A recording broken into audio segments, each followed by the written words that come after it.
Right. Hey, Woo! friends. Hi, friends. Hi, Yoli. Hi. Oh my goodness. Uh, Here we are. Here we are. well, here you Completing are. a Where are project. you? Yeah. Where am I? Yeah, right. Let's first locate and situate. Let's locate I'm and speaking situate. to Yeah. you. I'm speaking to you from the sacred lands of Senegal, West Africa. I'm in a little fishing village called Tobab Dialaw. This like hippie, boho, artsy, villagey, fun place. Really low key, really chilled out. I've been dancing every day, taking West Mm. African dance class and drumming. I'm here with my family and just starting a new adventure. We came from Morocco, Maghreb to Senegal a couple of days ago, and it's an everything change, it's a climate change and a flavor change and a language change and all the everything as they appear change and people change and first impressions so welcoming. There's something here called Teranga Mm. culture, the culture of welcoming, Mm. and so sweet. Every person we've met is so sweet. I think the first thing you learn when you're in a new place is how you greet someone. Mm. And the greeting here is this endless quest in how you are. Mm. Like, Oh, how are yeah. you? And are you good? Well, how are you? No, but really, are Like, you good? How are yeah, you? like You know, here, I'm like, here. I'm appreciating it, Yeah. the simplicity Yeah. of it. As a polyglot, I'm already thinking about, okay, am I going to learn Wolof? Let's see. But I'm on flexing my French file in here. It's an early Noise. file, I believe. I believe that was language number 3 or 4 Yeah. for me. Right, 3 and 4 were Yeah. right along. Right, Yeah. right. Yeah, 2, 3, and 4 kind of happened all at the same time in my childhood. So Mm. around starting age 5. Yeah. That would be Hebrew, French, and Jamaican patois. So, woo, I'm reaching back into my brain right It's in now. there. Inception. Yeah, that's Yes, real. let's go. Let's go. So Mm. yeah, this is a really extraordinary time, and I'm really proud to say I'm on holiday. Mm. I'm Yeah. I'm here and I'm resting and learning and growing. Mm. Yeah. Yeah, Where I are feel you like, today, well, hi. Ruthann? Yeah, I'm on sacred Chicagoland, you know. Like, Fox Potawatomi, all of those, so many different tribes that have overlapped here. It is snowing. We couldn't be in deeply more, if we had to go on a linear polar opposites, even, we can get into linear things later, but yeah. And uh speaking of holiday and rest, I I got home from Morocco and our amazing trip together, and then like not feeling real hot for like a good week. And it was it was a bit more on the forced rest side, Mhm. because it was a bit on the forced rest side, but definitely got me thinking about it. Kind of, that being all said, because I like, while that's a very, especially if you're kind of working on the body and healing and resting because of like, trying to really like repair the physical Yeah. body alongside all of the other components, but it still is a form of, of literal resting. And I think it inspired some active rest for the rest of the year. It was Yeah. like sometimes we kind of, it doesn't always, and I want to name that, because it's like, yeah, of course it would be lovely for all of us, to sort of really be able to plan in restful, restorative space, and in this, and we make this very regular practice of that. Also, sometimes the way we get there is not exactly the way we think it's going to be, and while there was a lot calling to me to have some rest through the end of the year, I wasn't totally listening to it. I was sort of like, and the plans had the plans. The body, But had its experience. This is a really powerful thing that you're talking about here. I just want to rename what you said. How often we're pushed to take rest because we've gone past the limit, or the body can't handle some sort of input. I mean, in your case, it was pathogenic in the sense of a stomach bug. And I did not get your consent to share your health history, so I apologize. No, all good. Yeah, but I was close enough to that, we get that flu, or we get that stomach bug, or we get that migraine, and then hopefully not a migraine. Migraines suck. And then we have to take a pause, and we look back. We're like, I really needed that pause. I really did. I have, if I thought of all those instances as dead bodies, I have so many dead bodies in my wake where I just wouldn't stop. Steamroll, snowball down the hill, would not stop. And so those moments where you get stopped, they were really big and abrupt and over the top. Just over the top and unnecessary, like why would I choose to do that to myself? So I just want to name that so many of us, the majority of us, operate like that. And I want to say, that is a choice. We don't have to do it that way. We could do it a different way. Well, yes, like we have options. We have options. It doesn't always feel that way. Like the choices that we think we might, and this is, I know, something that I think came up a lot that we talked a lot about when we were together in Morocco, I think was about like the self-imposition of limiting the choices, limiting the processes, of like sort of the self-constraint that can come through. There's a lot of external constraints, we don't want to name that, want to share that. Like there's a lot of things that can really push against the true active nourishing restoration, however that manifests for you, like however that shakes for you, for your teams, however that looks, but there's something to be said also, to add to what you're saying, there's something to be said, when we do get pushed to the space of the burnout, of the physical impairment, as this only way to, and especially, I would say, particularly, I hear this from femme-based bodies, like that feels like that's the only time that there is any availability to rest. But that's very true for all folks. Yeah. But I do hear this a lot, from femme leaders. Yes, I do too. That they're like, well, I had to stay home, because of this ailment or whatever it was. And we saw this in the pandemic. We saw this a lot in heavily, statistically, and even still, I don't have the data off the tip of my tongue. Yeah.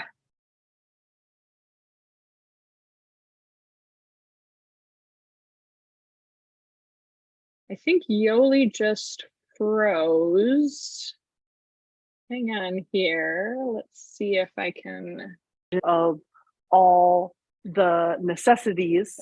And my internet just came back. Who knows? So okay. That, yeah, just it was just a sec. Yeah. I don't have the data point right off the tip of my tongue on how much of the femme workforce still hasn't returned since 2020, since pandemic lockdown. Yeah. Because life is very complex and complicated.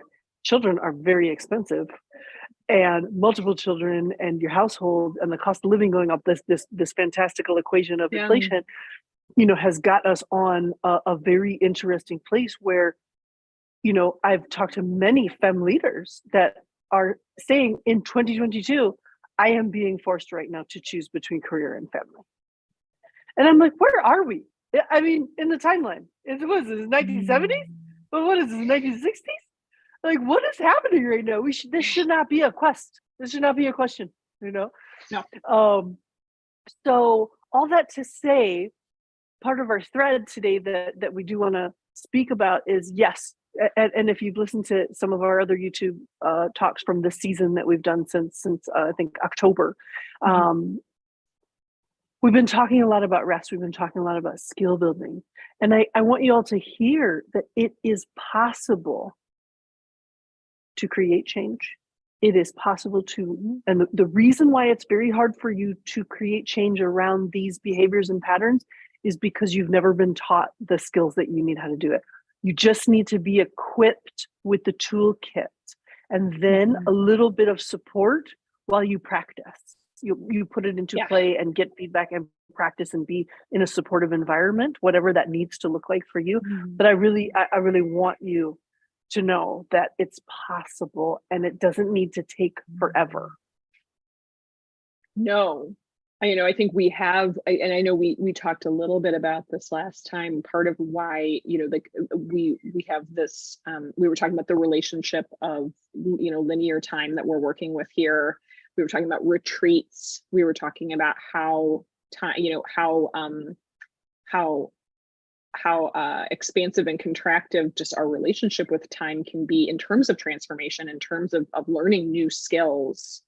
And things can move at all sorts of different paces. But to your point, Yoli, like sometimes, man, a condensed week, of skill building in these areas, in these very core skills that transform so many other skills. And that's the thing I think is also so important to talk about when we talk about restoration and we talk about rest, is that, like, while when we were looking through, when we really spent so much time over the last year plus, thinking about the domains of DEI Cipher, talking about the, sort of these areas and these, this quadrant, of like, decolonization, restoration, creativity, and integration.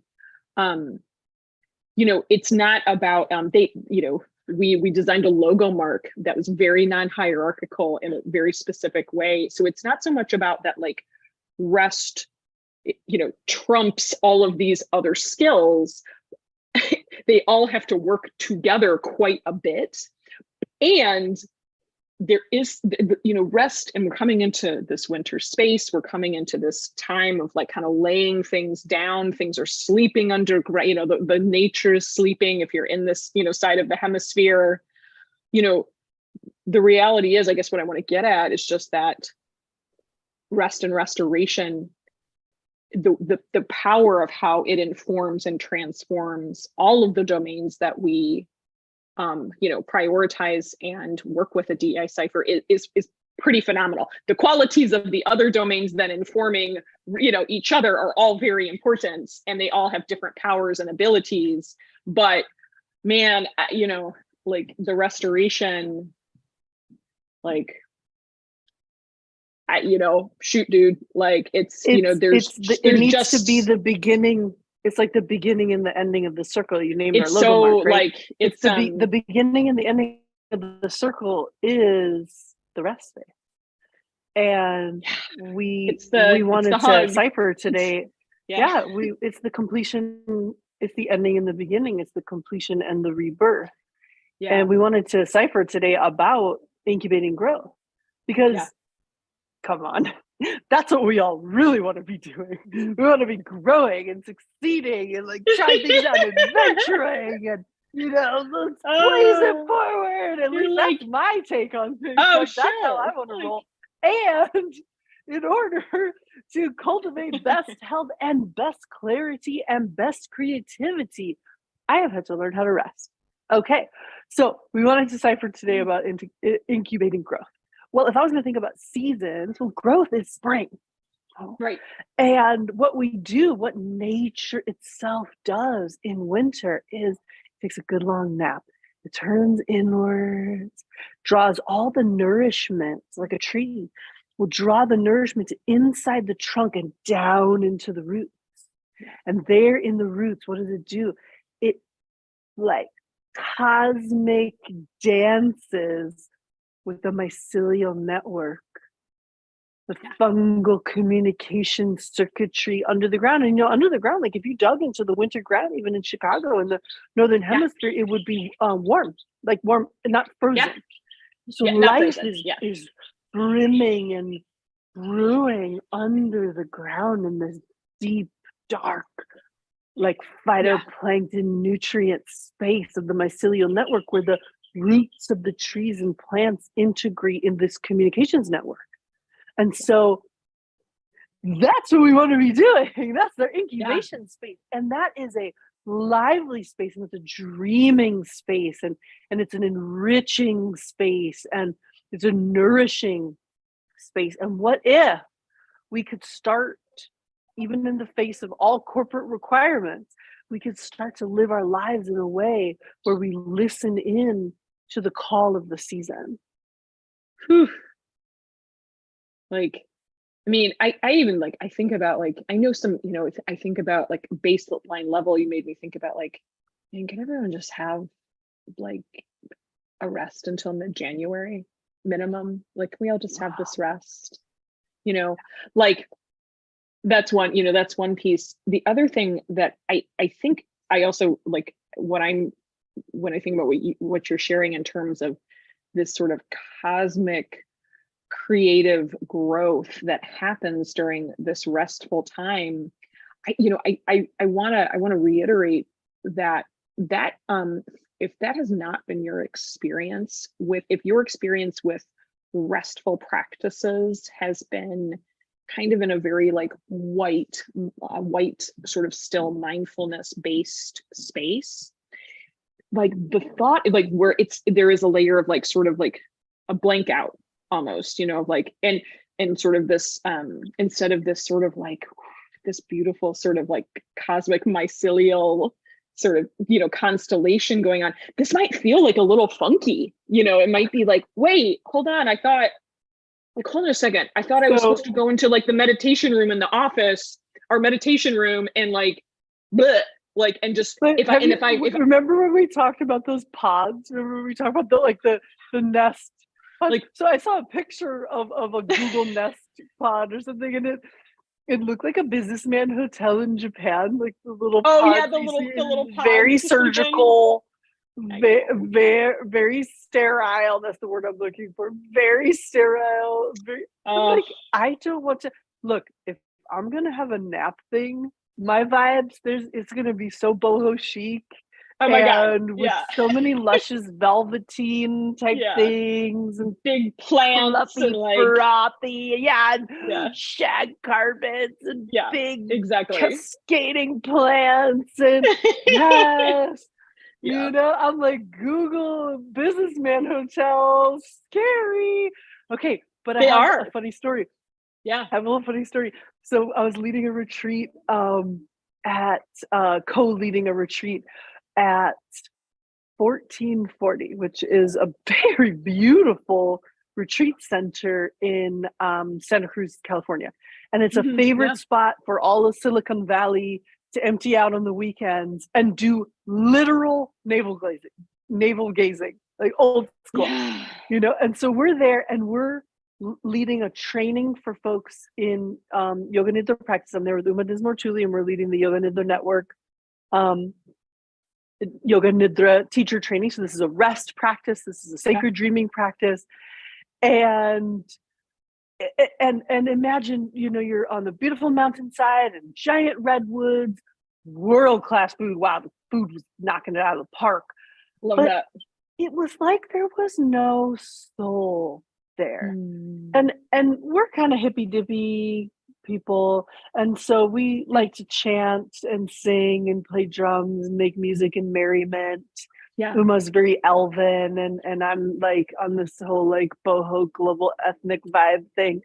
And So every night we would gather around the fake fire is a gas fire. Have you noticed those gas fires don't really give Oh, off any heat, you know? I know. I'm But always there like, we what's are happening here? Yeah. outside, and it's October, so it's pretty chilly, right? Yeah. And we're around the fake fire and we're doing our thing. And people from the other retreats that were there, they were like little gophers.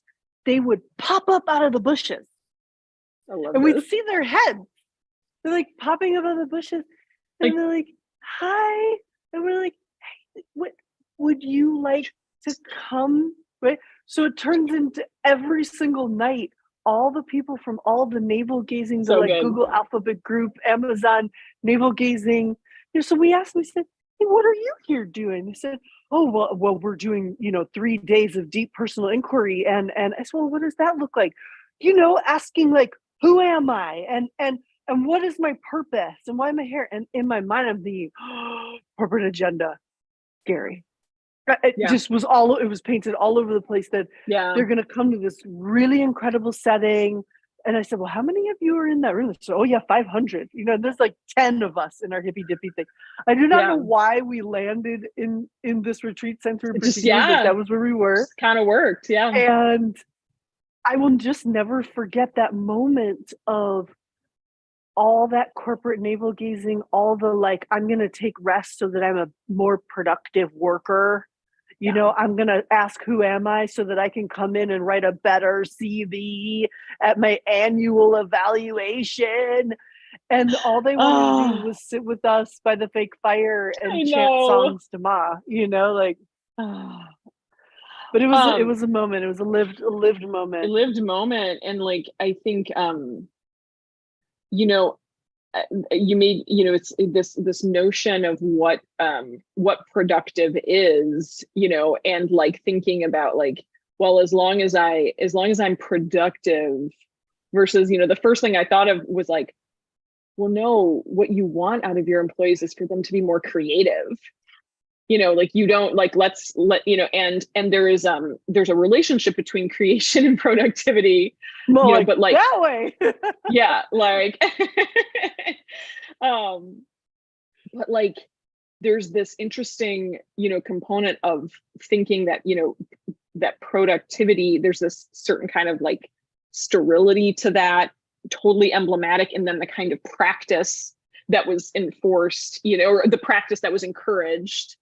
And I'm like, the real secret is that, for you to actually have true, authentic, nourishing productivity in a company, like it's not through efficiency, like sterile efficiency alone, and that's where also coming back to like, well, you can't apply sterile efficiency to wellness practices. yeah, I mean, you can't could try. corporatize the wellness practices. Yeah. And in that way, Yeah. if you're also creating that sterile environment for your leadership development, for your creative processes, for your problem solving, it's not going to work. Yeah. And coming back to also this, we were talking a little earlier about like, if that has been your practice in the past, man, even just what we're kind of sharing in terms of this like underground network of this like cosmic dreaming and all these synapses firing and all this stuff that like, yeah, you might be like, whoa, I don't know. The reality is like, yeah, that this is a kind of, unlearning. It is a kind, it is part of, part of rest, part of learning. Active rest is part of the decolonization process, is part of the unlearning process. Yes. And, again, that's a whole, we could talk a long time about the relationship between that another day, but like, I want to name that too, is that like, part of why that might feel really like, whoa, can I trust my own self to do this? Like, yeah, of course that could feel a little funky and like a little unnerving, because again, to your point, Yoli, you were like, yeah, if you weren't taught those things, those tools, which most of us weren't or haven't, like those are tools we've had to acquire over time. This isn't something that like, it's not like some of us were just like, I don't want to, like, I think about some of my own practices. It's something also, I shouldn't even say that we just learned once. Like, this is something that like is an ongoing transformational process. We've had to have these conversations of like, whoa, hold on a second. Like, too many things going on. Hold on, focus. Like, what are the priorities? Yes. Let's make space for this, all that stuff. So I guess I just want to name too that, like, you know, some of what can feel a little uncomfortable about this time of year when there is some availability for rest, that there might even sometimes be an aversion to take it, because it's an unlearning. And man, sometimes when you give yourself some space, space for the creative writing, the creative arising, space for the unlearning, where you're suddenly like, oh shoot, this isn't working for me, or like, oh, my workspace isn't working for me, or oh wow, the way I lead doesn't feel aligned with myself, or whatever that is, you know. And that's the stuff that, like, I know we just get so excited about, and especially with like how we want to structure, like how we structure retreats, how we structure things, you know, in terms of how leadership operates, and also being able to actually tangibly take some of those skills back in a way that actually feels doable and actionable. Like, you know, all those things are possible. Coming back to, you know, what Yoli was saying, is that like all of, you know, really getting to a space of active, nourishing rest is, it's deeply possible. It's also like, and I don't know, I'm going to say, at least in my opinion, and I would say for Yoli's too, like, it's deeply necessary at this time. It's deeply important, for how we move forward as humans, you know? Yeah. So we're finishing up a year, 2022. I was just saying to my mom yesterday, 2022 for me was a transition year to enter an extended transition period. Yeah. So That's so true. I've made some conscious choices to be in the transitory space of life itself, to create a temporary lifestyle that allows for unfolding. And my family was game for it. That's important. Yeah. And I am learning so much every day in this rest space. You guys must be so tired of us saying rest space by now. My revelation yesterday in this healing space that I'm in, I was in dance class and I went to take a break and drink some water. And I realized, oh, wow, I'm healing my brain and my neural system from the way that I worked and stressed it out. And maybe it doesn't sound as profound as it felt for me at that time, but I was connecting it to what I know about healing, the science of healing neurology. You know, I'm on a personal quest right now so that what I discover along this way, I can turn around and share with others as I do in my healing, teaching, educating, and consulting work, right? Yeah. And it was a little light bulb, but it was more like a sweet little candle turning on. I'm doing this because I'm healing. I'm literally healing my brain right now. And I can see the effects of that in how I'm able to manage stress, how I'm able to write or think or ponder, and especially with my memory, because right now I'm challenging myself heavily in studying language and percussion, which are things that I've studied my entire life. I'm a polyglot and a percussionist since the third grade. And I'm able to pick the things up so quickly. I'm able to generate the language with ease and the proper intonation very quickly. It's only because of this combination of creative practice rest practice, work practice, and attention to lifestyle. Yeah. Food, water, hydration, clothing, all the things, like all the aspects of lifestyle. So that was a big thing.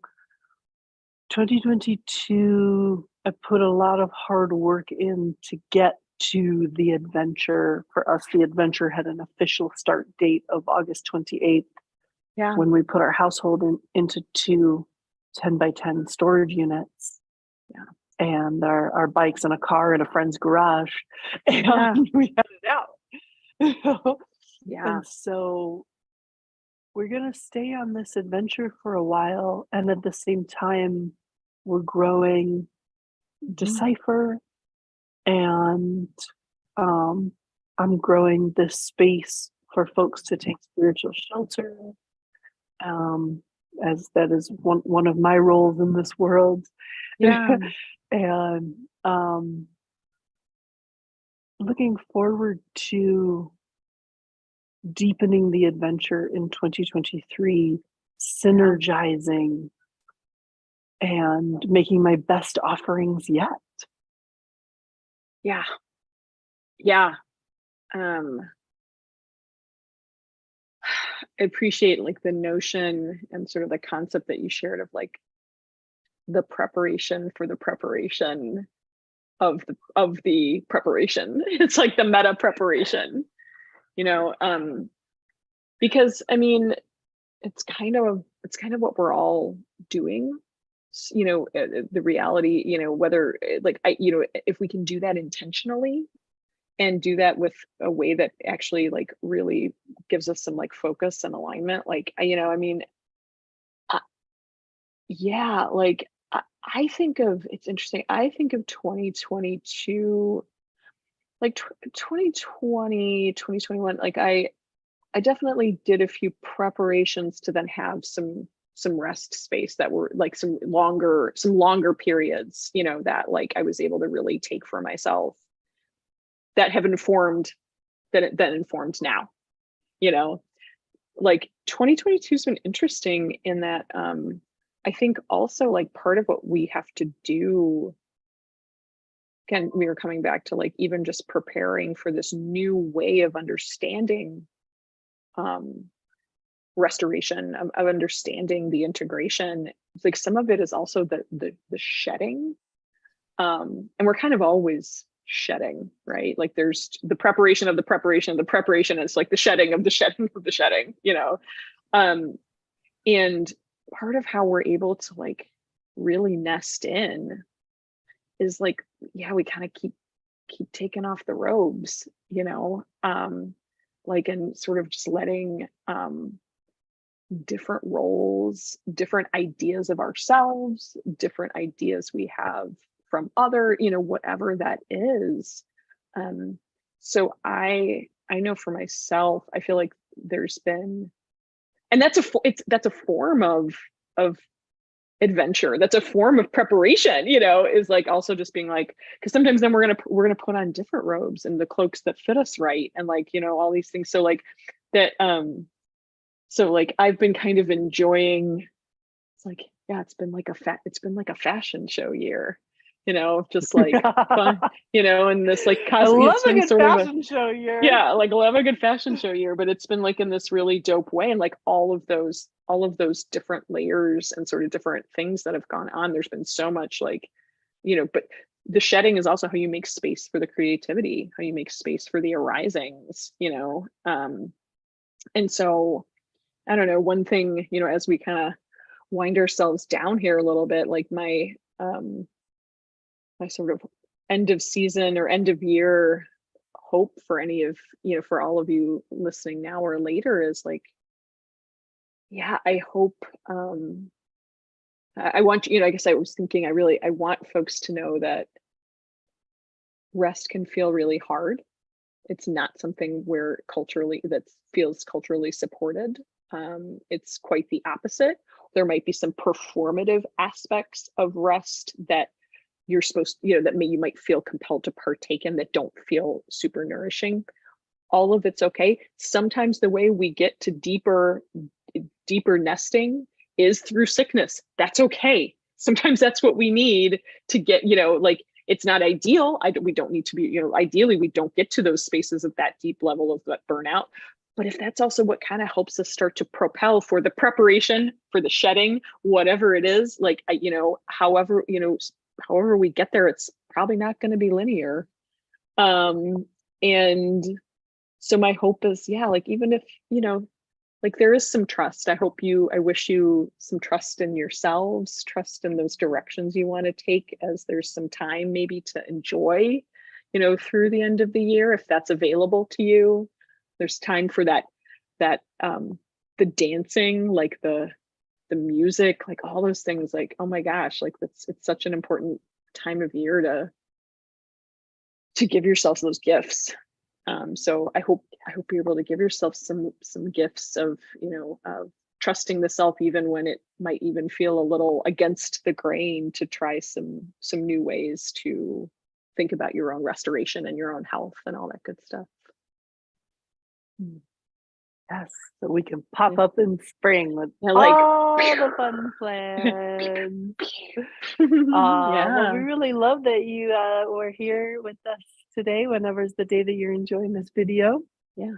We're Decipher, and we're going to be coming at you with some seriousness in 2023, so if you're ready. Yeah. Wishing everybody best of holidays and wellness, well-being, restfulness, of course. And enjoy. Thank you. Bye, you guys.